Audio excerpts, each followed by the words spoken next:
saya Rahmat, TGP Angkatan 7 Kabupaten Kayong Utara, dan rekan saya Pak Safi'i, Sarjana Pendidikan.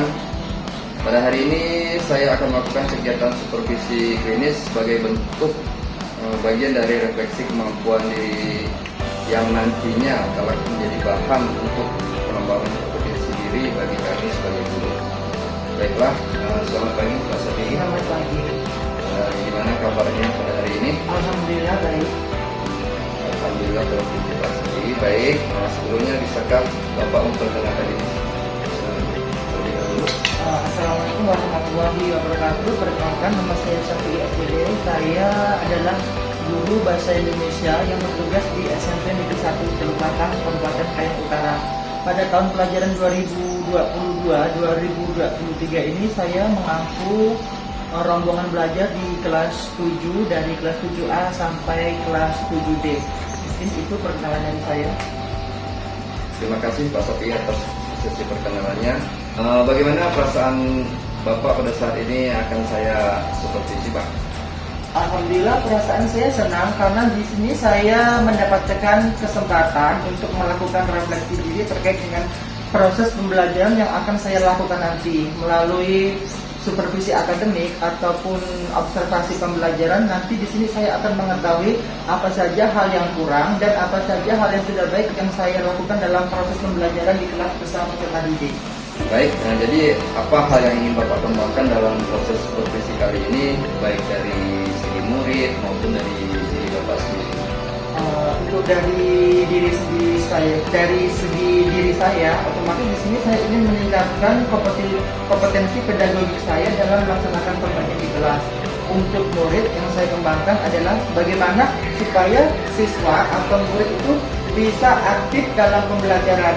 Jadi di sini dalam proses belajar saya akan berusaha untuk menerapkan pembelajaran yang berpusat pada murid atau berniat pada murid. Seperti itu, Pak. Apa tantangan yang Bapak hadapi dalam mengajarkan mata pelajaran yang Bapak ampu? Tantangan yang pertama adalah saya mengajarkan mata pelajaran bahasa di kelas 7 yang mana sebelumnya siswa kelas 7 ini adalah siswa yang berasal dari sekolah dasar. Kita ketahui sendiri untuk mata pelajaran bahasa Indonesia dalam jenjang sekolah dasar itu tergabung dengan mata pelajaran IPA terpadu, sehingga saya harus benar-benar mengajarkan materi pelajaran bahasa Indonesia ini dari tingkat dasar lagi. Jadi apa tujuan pembelajaran Bapak pada hari ini? Materi yang saya ajarkan adalah menelaah struktur dan kaidah bahasa pada teks, baik teks surat dinas ataupun surat pribadi. Adapun tujuan pembelajarannya yang pertama itu adalah peserta didik mampu menjelaskan struktur ataupun perincian dari surat pribadi dan surat dinas. Yang kedua, peserta didik mampu melengkapi surat pribadi dan surat dinas sesuai dengan struktur dan kaidah bahasanya. Sedangkan yang terakhir adalah peserta didik mampu menentukan dan memperbaiki kesalahan penggunaan baik bahasa, kata, ejaan, dan tanda baca pada surat pribadi atau surat dinas yang tersedia dalam materi ajar ataupun LKPD. Seperti itu, Pak. Baik. Jadi persiapan apa yang Bapak lakukan supervisi kali ini? Sebelum melakukan supervisi kelas, yang pertama pasti saya sudah menyiapkan RPP ataupun rencana pelaksanaan pembelajaran di kelas. Setelah itu saya mempersiapkan media pembelajaran. Media pembelajaran yang saya siapkan di sini saya sesuaikan dengan kebutuhan dan karakteristik siswa, dan adapun tujuan penggunaan media pembelajaran yaitu memudahkan saya dan peserta didik dalam melakukan proses belajar mengajar. Seperti itu, Pak. Baik Pak Safi'i, terima kasih sudah memberikan informasi sebelum kita melakukan supervisi di kelas. Semoga kegiatan pembelajarannya sesuai dengan tujuan yang diharapkan. Terima kasih, Pak.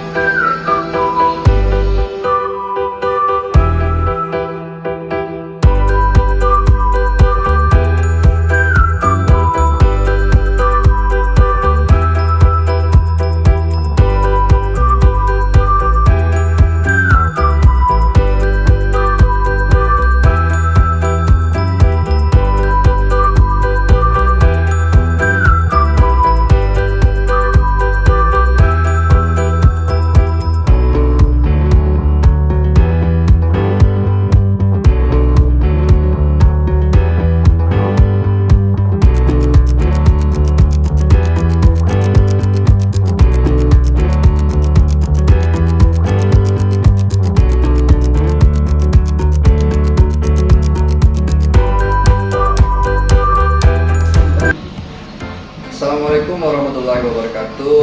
Nama saya Ahmad, CGP Angkatan 7 Kabupaten Kayak Utara.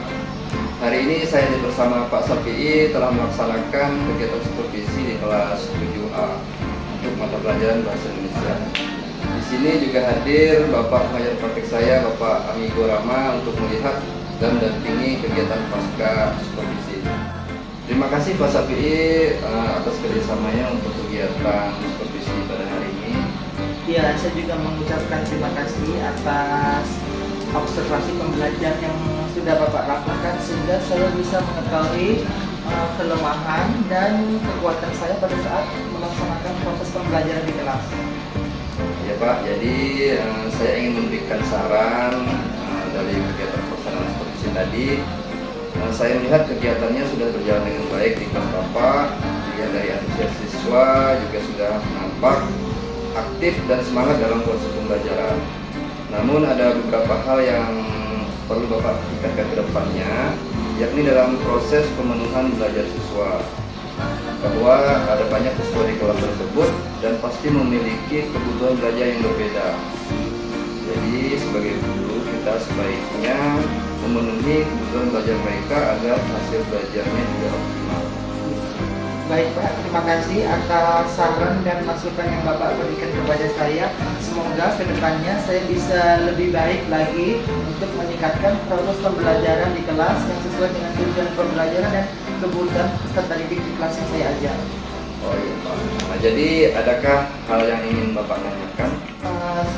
Melalui kegiatan supervisi akademik ini, saya ingin bertanya kepada Bapak, ada sesuatu hal yang belum atau masih belum saya pahami terkait dengan kebutuhan belajar siswa. Pertanyaan saya adalah bagaimana cara kita untuk mengetahui kebutuhan belajar peserta didik di kelas terkait dengan materi pelajaran yang kita sampaikan. Ya, baik, Pak Safi, pertanyaan yang baik sekali. Jadi untuk mengetahui bagaimana kebutuhan belajar siswa kita yang berbeda-beda, kita dapat melakukan asesmen diagnosis awal, bisa dengan menggunakan angket ataupun wawancara, kemudian dilengkapi dengan observasi pada saat pembelajaran di kelas. Seperti itu Pak. Seperti itu Pak ya. Jadi saya tegaskan lagi, menggunakan asesmen diagnosis awal, menggunakan angket, wawancara atau pengamatan atau observasi secara langsung di kelas Pak ya, sebelum kita melaksanakan pembelajaran yang kita ajarkan. Iya, betul sekali Pak Safi. Jadi dengan cara seperti itu kita bisa mengetahui kebutuhan belajar dari murid kita. Ya, terima kasih Pak atas penjelasannya. Sama-sama Pak. Semoga saya bisa memanfaatkan apa yang saya peroleh hari ini untuk pembelajaran berikutnya. Ya, sama-sama Pak. Semoga kita semua bisa menerapkan pembelajaran yang sesuai dengan kebutuhan siswa Pak ya. Oke, terima kasih Pak ya. Gitu Pak.